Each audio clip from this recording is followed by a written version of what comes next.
Kamjo, hindi pa rin tumitigil sa panggugulo kay Kimi. Hindi na kontento sa paulit-ulit na pagbibigay perwisyo sa kapatid. Hindi lang pera ang gustong makuha, pati na rin ang career na meron si Kimjo. Napansin ng lahat na kaya ito ginagawa nang sa gayon malaos ang kapatid. Panay punta sa lugar kung nasaan ang kapatid para manggulo.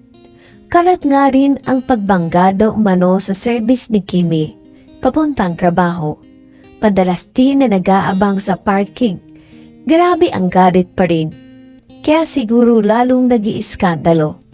Gawa ng mga post ni Kim Chu about sa new journey nito sa business. Na kung saan pinasalamatan kasi ng aktres sina Ate Twinkle, JP at ang kabiyak o asawa ni Ate Twinkle. Sila kasi ang nagpakabisi ngayon at hands-on sa bank business sa Cebu.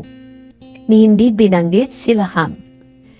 Which is gets naman ng mga tao kung bakit iwas si Kim Chu na pag-usapan o ibanggitin man lang siya.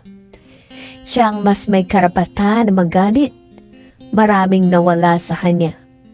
Tama lang na pagsisihan at magdusa sila Ham sa maling ginagawa.